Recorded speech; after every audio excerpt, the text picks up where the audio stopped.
Welcome in, everybody, to our Week 8 edition of Biscuits with Bama, powered by Tide Talk Live. Week 8, I cannot believe that. We have arrived to the third Saturday in October, and we all know what that means as Alabama fans. It's Tennessee versus Alabama, one of the best rivalries here in the Southeastern Conference. So excited about today's matchup. Can't wait to dive into that. Joined as always by my good buddy Jake Thomas this morning. Jake, what's up, buddy? How you doing on this? Man, it's beautiful outside this morning. How you? Doing good, man. It's like you said, third Saturday, October. We've got a good one in store today for Alabama. Revenge tour starts right here because this is the team who beat us last year, and then the week after we come back from break, we got another revenge factor, and that's LSU. But today, Tennessee's on the mind. Yeah, this is such an intriguing matchup. We were kind of talking before we hit live about how these two teams mirror each other so much as far as, offensively, they're trying to still find out who they are. Their quarterbacks have been up and down. Um, but I think from an advantage standpoint, Tennessee obviously has a really good rushing attack. Alabama's been inconsistent in that, but defensively, I think it's clear that Alabama's the better defensive team overall. So just an intriguing matchup. Going to be a lot of fun to talk about that here shortly, Jake. And before we dive too much into the conversation, please do like, share, and subscribe to our channel. Here on YouTube. You can also find us on Apple Podcasts and Spotify. Just wherever you find podcasts, you can find Tide Talk Live. So we appreciate all the support. Our channel just continues to grow here on YouTube, and we're certainly thankful for that. And if you're watching live right now, I hope you are. Please jump in the chat and let us know your thoughts and opinions on today's game or any of the SEC matchups today that's going to be going on around the conference. So looking forward to diving into all that. Going to be a lot of fun, Jake. And I guess we'll start. We've been starting these with kind of looking around the SEC for the day. It's not just a massive weekend. I guess I'm trying to pull up the conference slate for the weekend, but there's some interesting matchup. Anytime SEC teams get together, it's going to be fun. But Mississippi State and Arkansas doesn't really move the needle much. Both teams have kind of struggled this year. It's been announced that Will Rogers is not going to play today. Mike Wright is going to get the start for the Bulldogs. So, that delivers a little bit more anticipation for the matchup because I believe we talked a little earlier this year, Jake, and I think you brought it up about how you felt like Mississippi State might be better off with Mike Wright just because of the system that just didn't fit Will Rogers after he's ran that Mike Leach air raid for so long. The transition's just been a little bit too much for him. But so we'll have a chance to see what Mike Wright can do against an Arkansas team that needs a win in a bad way. And they are a 6.5 point favorite at home. And I have a feeling that they kind of got some confidence back after the way they played in the second half against Alabama last weekend. And I think they're going to start reeling off a few wins here, down the stretch in conference play.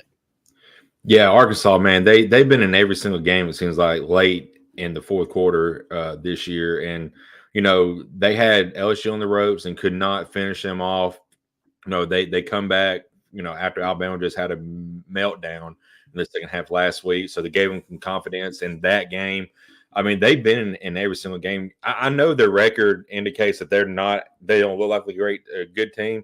They actually are. They just had some miscues, late finishing off games. So they're not a bad team. And I'm with you, Stacey. I think they can roll off a couple wins here after this, this week and then next couple of weeks. I think their schedule kind of lightens up a little bit.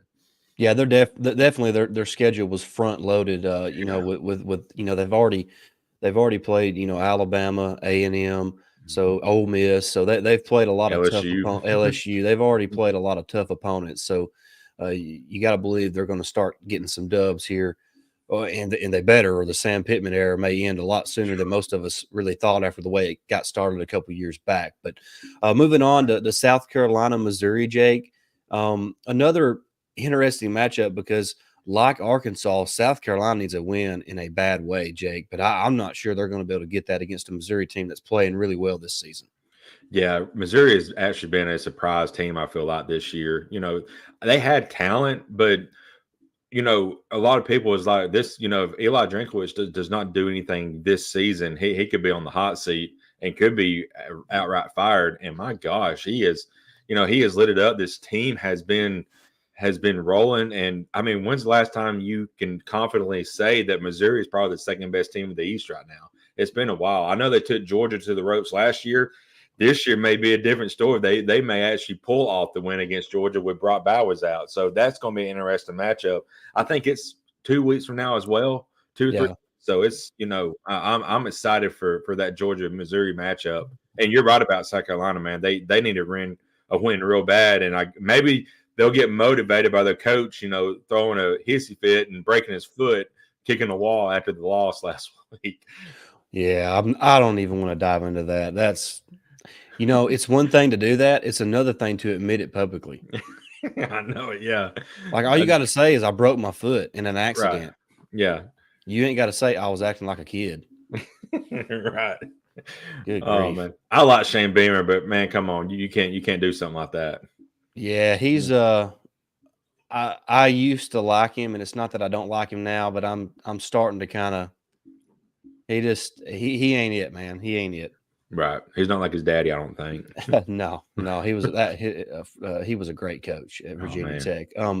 Yeah, we mentioned there's a lot of SEC teams off this week, so we've reached the halfway point of the season. So bye weeks are coming up. Alabama's got theirs next weekend. So Army at LSU, Jake, not much to say there. LSU a big time favorite, 32 and a half point favorite. LSU will win that easily. I mean, you look, Jake. Jaden Daniels might be the best quarterback, or might be playing as the best quarterback in the country right now. I'm not sure where that team is without Jaden Daniels. This team may have 3 losses already without him. I mean, he, like you said, I believe he's one of the best quarterbacks in the league. And you don't really hear a lot of people mention his name in the Heisman race, which is odd to me. Of course, it's still Shadur and Caleb Williams, and of course Michael Penix, rightly so. But Jaden Daniels got to be thrown in there. Well, I think right now Penix is probably the clear clubhouse leader for the Heisman, Absolutely. and he should be. He's got the best numbers. His team's undefeated. They got a really good team, a real good shot at winning the Pac-12 and making it to the college football playoff, Jake. But LSU, as far as Jaden Daniels goes, LSU's probably going to have to win out for him to make it to New York for the ceremony, because they've already got 2 losses at the halfway point, Jake. They still got to go to Bryant-Denny. They still have to play Texas A&M. So. It's going to be tough for maybe a 3 or 4 loss team for that player to reach the high. I know Tebow won it that year, but Tebow kind of transcends everything else. He was just different, man. So it's going to be tough for Jaden Daniels simply because they've already got 2 losses with a couple other tough opponents coming up as well. So yeah, I wouldn't count on him making it to New York unless they were able to pull off some upsets down the stretch. Yeah, I agree, Stacey. And like you mentioned, they still got to play Alabama at Bryant-Denny, and I think they go A&M this year. Is A&M come? I think it's in Baton Rouge this year. Okay, Here, I'll tell you real quick. So that kind of gives an advantage there. But if Alabama, talking about the revenge tour, they're going to be hyped up for that game, and just like they are this one, I think so. It's going to make it tough for Jaden Daniels, even how great he is to win that game. Because honestly, I mean, it seems like he won it by himself last year. Mm-hmm. And this is like I've said every week, especially coming into this week when Tennessee's looking at a different defense than Alabama was last year. This is going to be the same for when Jaden Daniels comes to Alabama in a few weeks. It's a totally different defense than what he saw last year. Yeah, no doubt about that. As far as LSU's remaining schedule, they're off next week, just like Alabama. Mm-hmm. That's kind of a season. They do that every season. Yeah. But they'll be at Alabama, then they're home the rest of the season, the final 3 games, home for Florida, Georgia State, and Texas A&M. So, they still got 3 tough SEC opponents remaining on their schedule, Jake. None of those games will be easy, and it's going to be hard for them to go undefeated down the stretch. But if they do that, and Jaden Daniels plays well, it'd be hard for him not to win the Heisman, because he has carried that team, Jake. Yeah, I agree 100%. And, he's just a special player, and he really is. He is. So it's going to be an exciting matchup in a few weeks, but, we still got one before that we got to talk about today. Yeah. Final SEC game besides Tennessee at Alabama, Ole Miss and Lane Kiffin will travel to the Plains to take on Hugh Freeze and the Auburn Tigers, who absolutely looked like hot garbage against LSU last week in Baton Rouge. Jake, Auburn's offense it's beyond bad. It's beyond bad. I mean, they don't have a quarterback. Jake, I think Luther Burton, the receiver from Missouri, listen to this stat. Mm-hmm. Auburn's quarterbacks have combined for only 70 more passing yards this season than Luther Burton has receiving yards. Oh my gosh. So Auburn's combined passing yards is only 70 yards more than what Luther Burton's receiving totals are this season. That is just insane. That is insane. First of all, there's two things. That's really great for Luther Burton, but my gosh, how can you be that bad at the Power 5 level at quarterback? It's crazy. I mean, I'm not so sure they're glad old TJ Finley transferred now. I know it exactly, and I think I said this on the show I do on Wednesday nights at See After Dark. I really felt like in that LSU game last week, there was a drive in the second quarter where I think Auburn started out like maybe at the 10 to 12 yard line on there, and Robbie Ashford led them all the way down the field to about roughly around maybe the 45-yard line.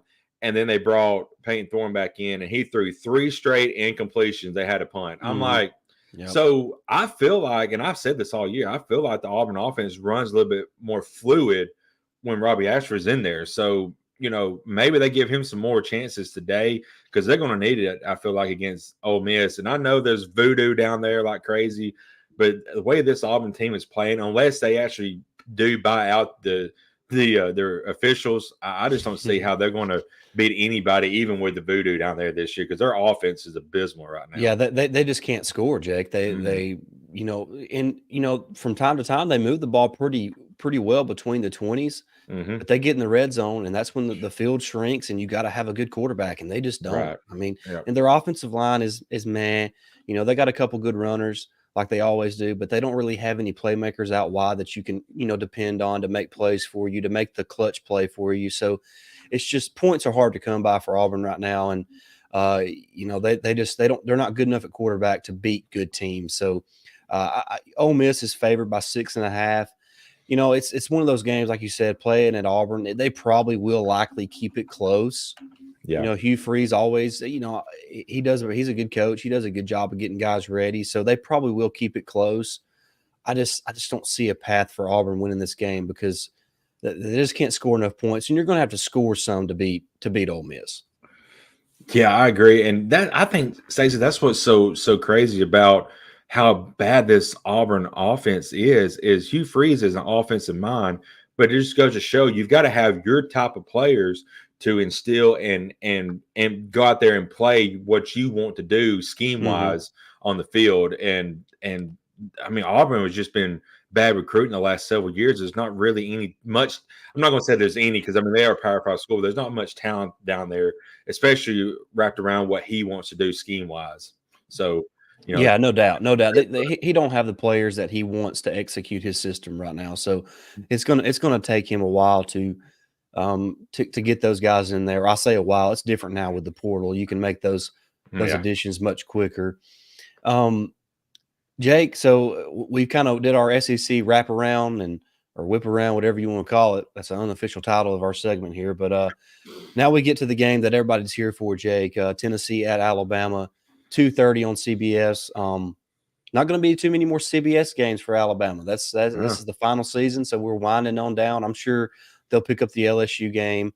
They'll obviously have the SEC championship game. They usually pick up the Iron Bowl. So there's probably a couple more down the stretch for Alabama on CBS, but it's winding on down, thankfully. So that's just kind of something to look forward to. Unofficial OnlyFans. I don't know about that. I may actually lose money if I got one of those. I promise nobody wants that. No. All right, Jake, let's look at this matchup. I want to start with Tennessee's offense, Jake. Joe Milton, a guy who's been in college football since about 1986. I think Hunter Renfro?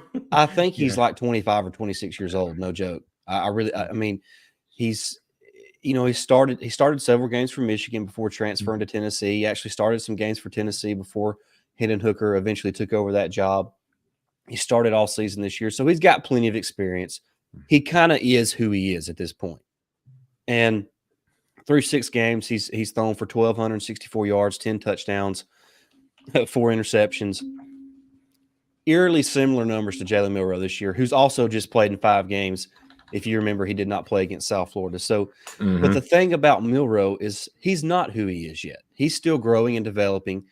He hadn't even made it to double-digit starts in his career.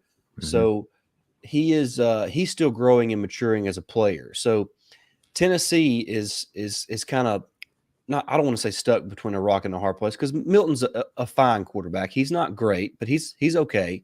He's good enough, I guess, for this Tennessee team.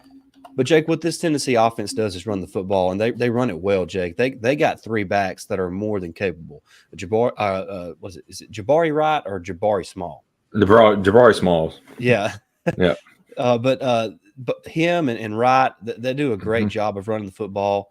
So they and then the Sampson kid also has 273 yards on the season, averaging 6.1 yards a carry. But those 3 backs have combined for like 1,200 yards and 9 touchdowns on the season on the ground. So they can run the football, Jake. And so the key for Alabama defensively is just, I think we said it before we went live, Jake. You're not going to stop the running game for Tennessee for 60 minutes because they're just too good. That's what they do. That's who they are.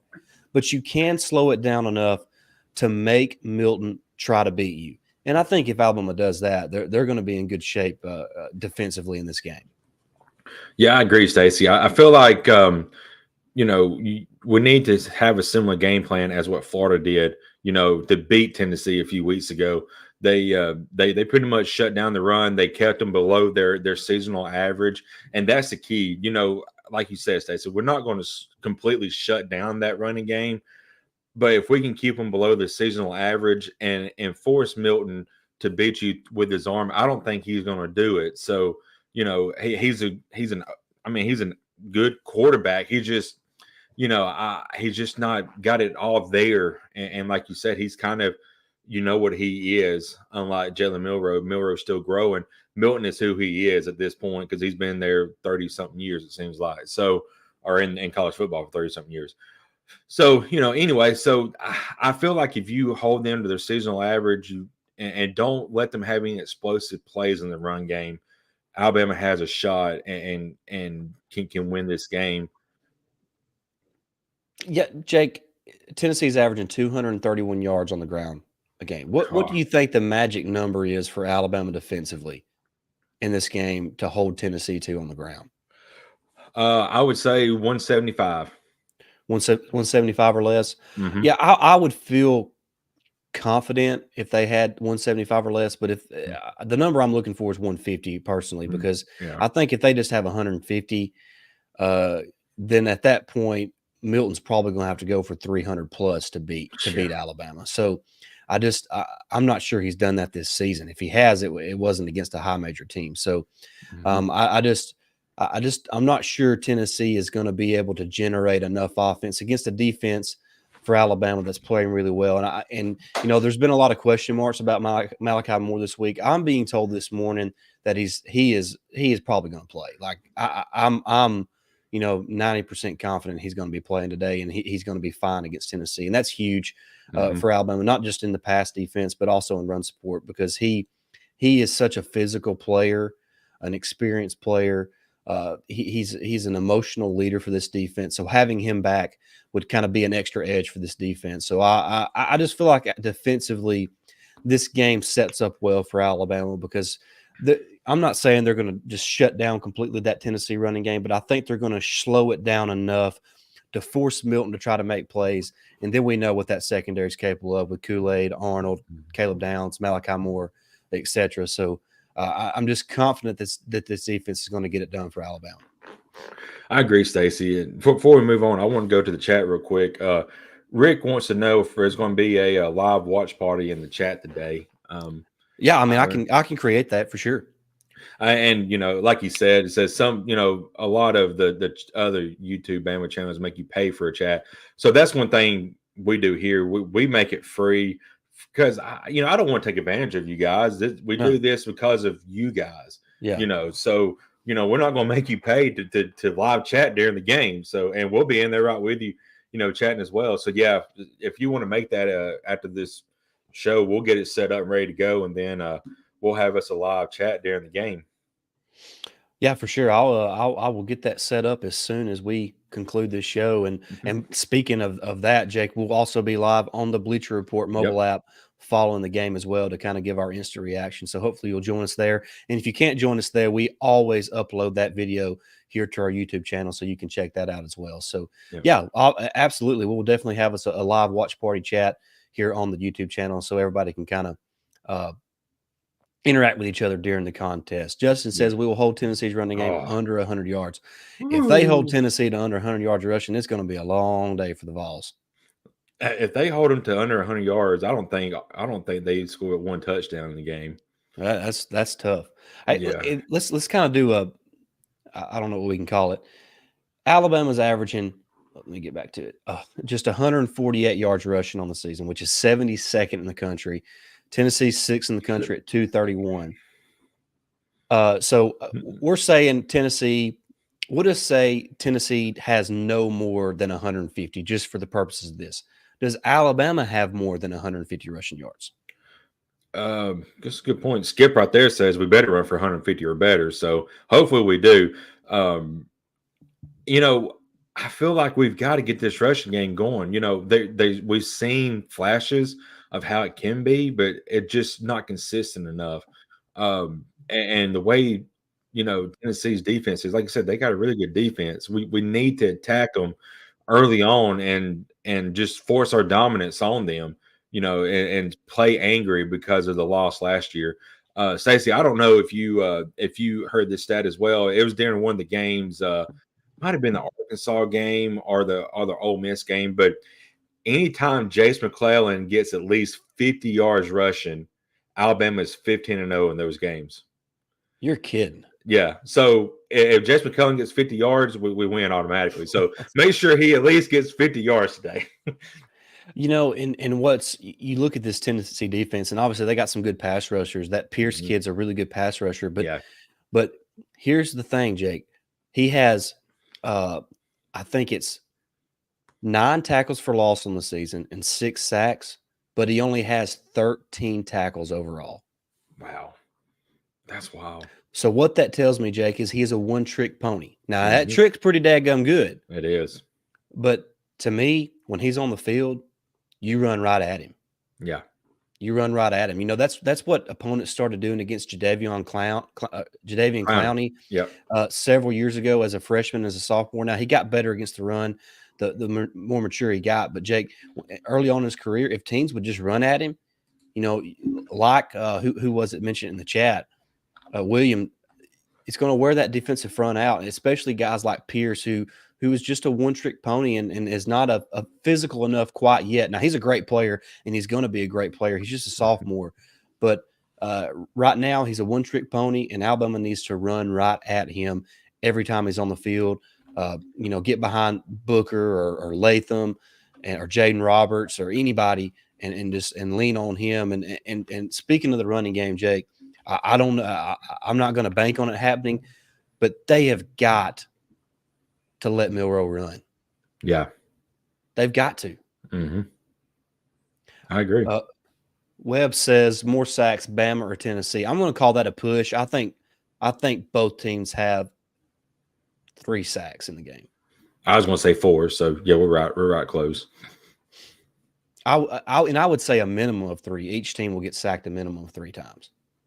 But it's a push because Tennessee has a good pass rush too, and Milroe tends to take sacks that he probably shouldn't. So, if he would get, just get rid of that ball a little bit sooner, at least throw it out of bounds. Or do like he did against Mississippi State. Yeah, just take off. Just take off and run. So, he like we said, he's still growing, but there's still some growing pains that we hate to see, and I'm hoping he does eventually grow out of it. And one of the coaches finally gets through to him, is like, look, if you don't have a lane to run to, and you got a guy trailing behind you, just throw the ball away. Do not take an endless sack. I understand what he's trying to do. He's trying to force a play to happen when he don't really need to. Just throw it out of bounds and live with, 2nd and 10 instead of, 2nd and 18. Sometimes Yeah. you just got to take it's not really a loss. You just got to take just let's go back to the drawing board and get the next play in. I don't remember if it was you or somebody in the chat, but that mentioned the Florida game. Yeah, Florida had the perfect recipe for Tennessee. Mm-hmm. They held Tennessee to 30 carries for 100 yards. Exactly. That's exactly what you want. Yeah. And you look at the box score, Jake. Joe Milton was 20 of 34 for 287, 2 touchdowns and 1 interceptions. On the surface, that looks like good numbers, Jake, but they just mustered up 16 points in that game. So Right. Tennessee is not going to be able to consistently score against a defense if that defense can slow down that rushing attack from the Volunteers. And I would venture to say that our secondary is a whole lot better than Florida's secondary too. Yeah, So, no you doubt, no know, doubt. so 200 if he has 286 yards passing against our secondary, then I would be surprised. I would be very surprised. Like I mentioned in our previous show a few days ago, Stacey, I really feel like we're going to have at least 2 interceptions today, at least minimum, and one of them's going to be turned for a pick six. So that was my bold prediction. So hopefully he's slinging trying to throw a lot more than has the 34 times. So yeah, I hope he gets about that number and we pick him off a couple times. So that'd be great. Yeah, no doubt. When I look at this game, Jake, I think one of the most important factors is a fast start for Alabama. Yes. I think they need to come out and look like a team that is on a mission. Mm-hmm. They look like a team that wants to wrong the right from last season. They look like a team that's tired of hearing the people, discredit them or count them out. Look like a team who is capable of winning an SEC championship and going on to the college football playoff. Look like a team that it means something to them. Not that they haven't played like that, but I mean for 60 minutes. And I think they need to come out the gate firing on all cylinders, hit Tennessee in the mouth early and often, get that crowd into it. Coach Saban called out the fans during Hey Coach on Thursday night. And I think that's big because I think the fans need to show up. And like Coach Saban said, create the momentum, especially early. Give those guys some extra juice to start the game, and they get rolling. And take Tennessee out of it early. Take Tennessee out of their game plan early, Mm-hmm. and that would just create better opportunities for this Alabama team. Yeah, I agree, Stacey.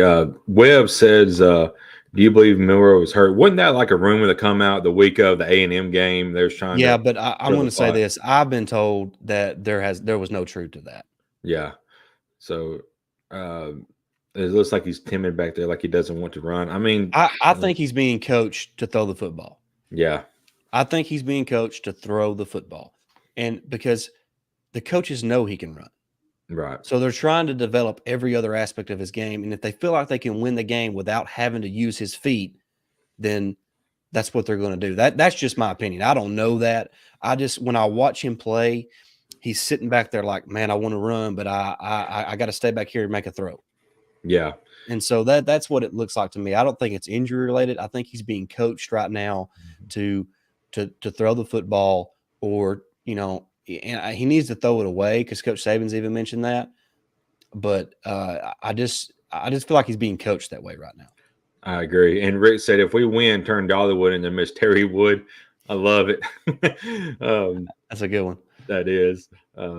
But yeah, this game, I'm with you, Stacey. I want a fast start, but not only do I want a fast start, I want to complete 4 quarters.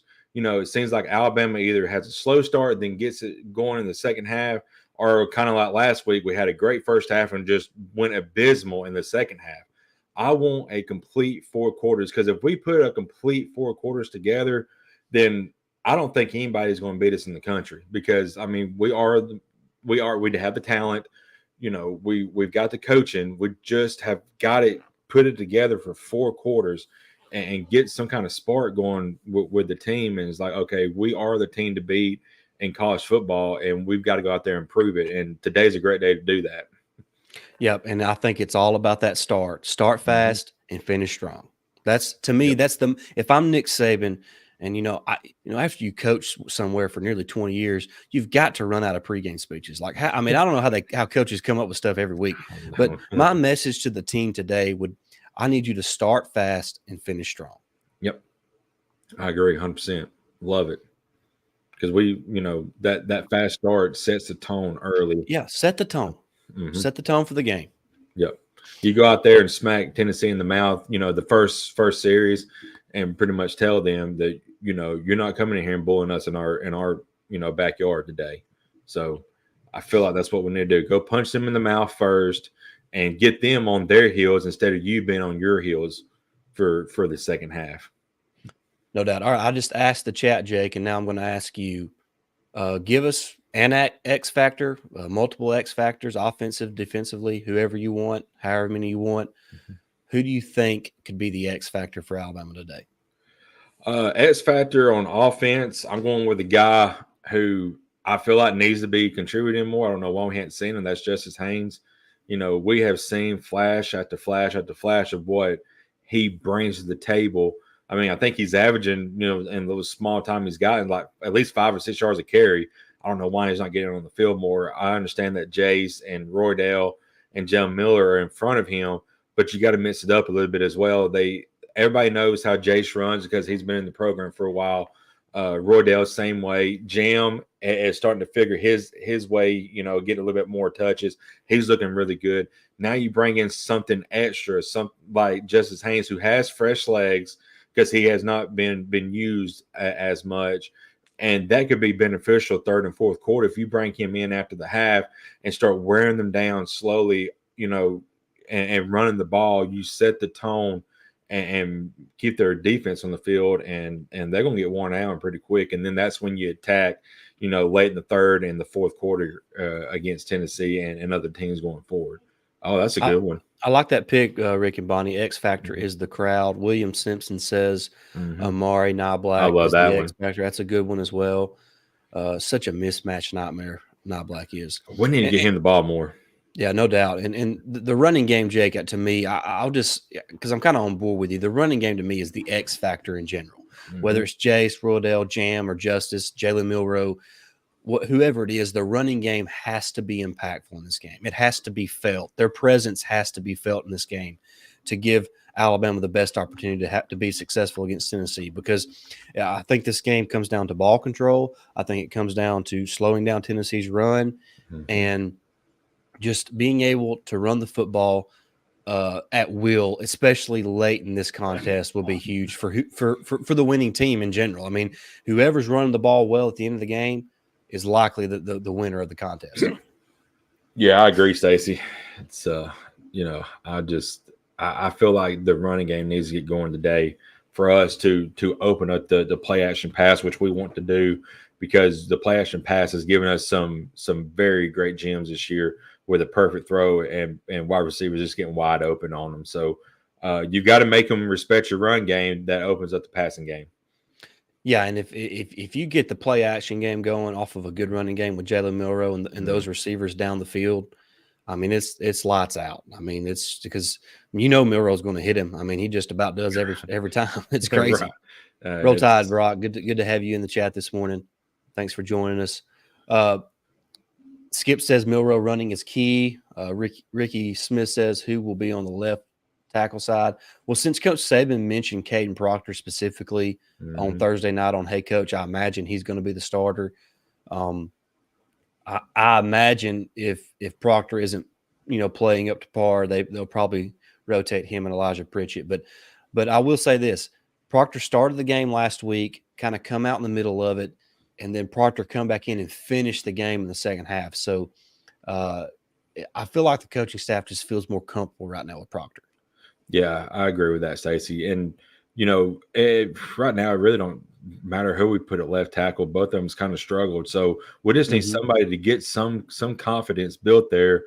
And I feel like we're going to be fine. It's just we've got to get that confidence back for both of those guys. And Brock, Bama 31-17.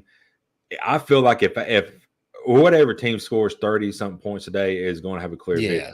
Yes. So I hope it's Alabama, of course. So if Alabama gets to 31, I have no doubt that they're going to win that game.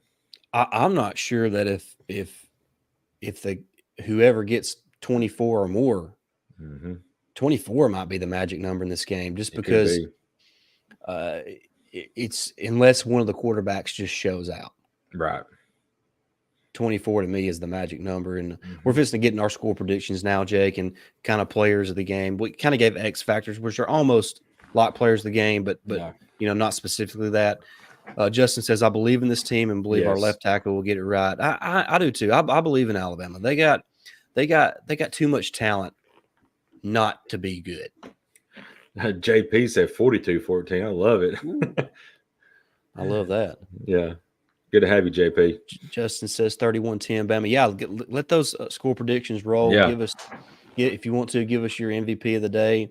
Oh, Jake, you got something? I was just going to say, Skip also said Milrow running is key.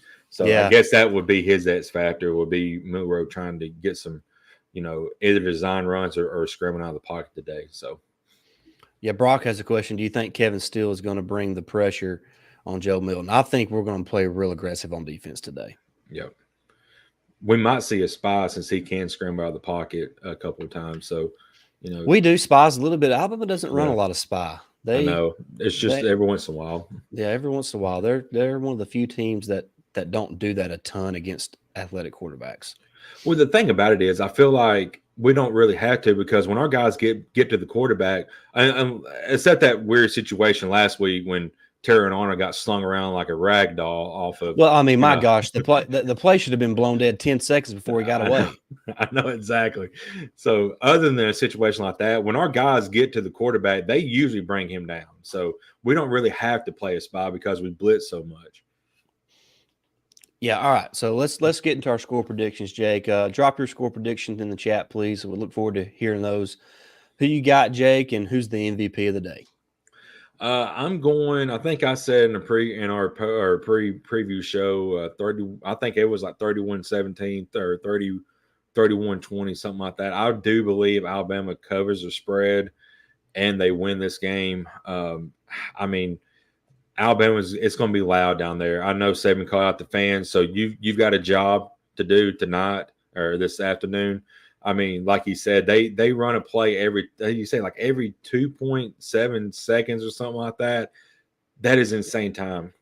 Yeah, they run almost 3 plays a minute. Yeah, 3 plays a minute. So you've got to affect that, because they already getting their calls in and they're getting set before you can even get a play in. So the defensive coaching staff has got to be ready to get the next play called in.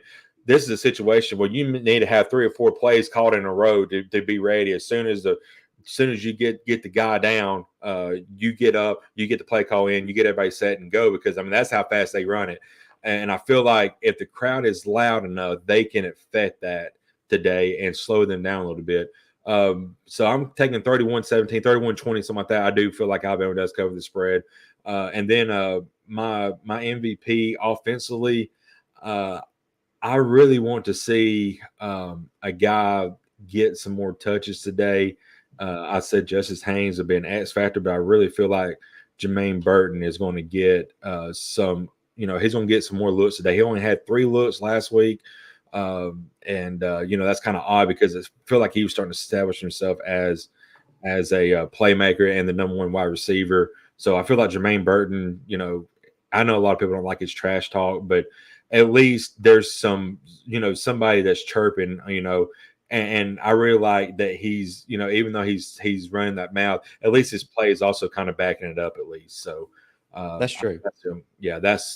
I'm fine with him doing that as long as he plays well. Now, if he's, dropping 20 balls a game, then he does not need to be running his mouth at all. But for the most part, he has been great at the receiving position this year. So that is my offensive MVP. Yep. All right. What about your defensive MVP, Jake? I'm going with Malachi Moore. I feel like he's going to have a big game because I feel like he is going to play. And we talk about stopping the Tennessee run. He is great in run support. He's usually lurking on first, second down. He's usually lurking around the line of scrimmage. So he always comes up and makes a big play in the rushing attack. So I feel like he's going to be targeted a lot, not only in the secondary, but on that front line as well when he's up at the line of scrimmage. So I think Malachi's going to have a big game, and I think he's ready to get back out there and play again after missing last week.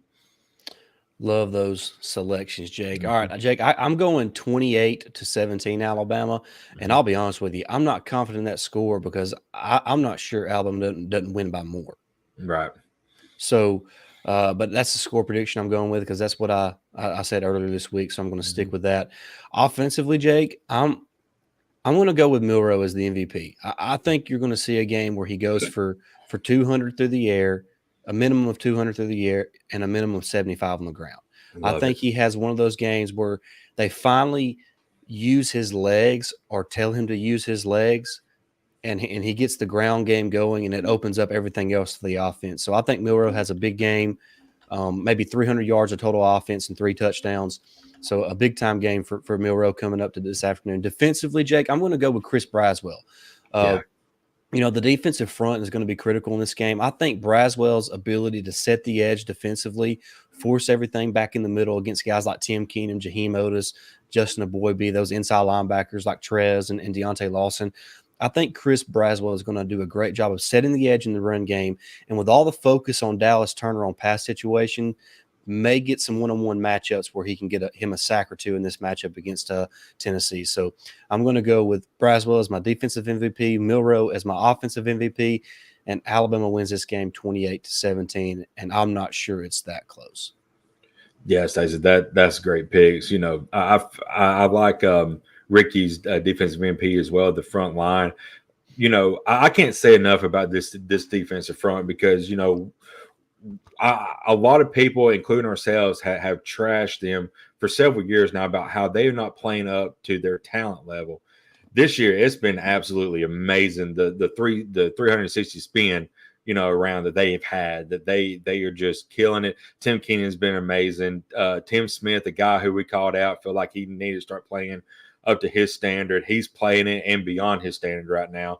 Justin Aboybe, last couple of weeks, man, he's been everywhere on the field. He's starting to play some of his best ball at Alabama. Jaheim Otis is Jaheim Otis.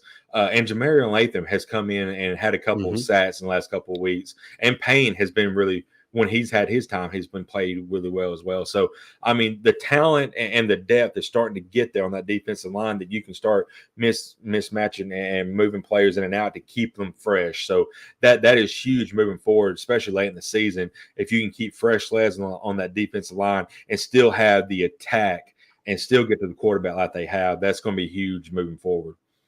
No doubt about it. That defensive front for Alabama is the key to the game, Jake. That's where Alabama's going to win this game is on the defensive front and the front seven Mhm. and slowing down that Tennessee rushing attack. Because if they do that, Jake, like I mentioned, I'm very confident that Alabama's going to get that win this afternoon.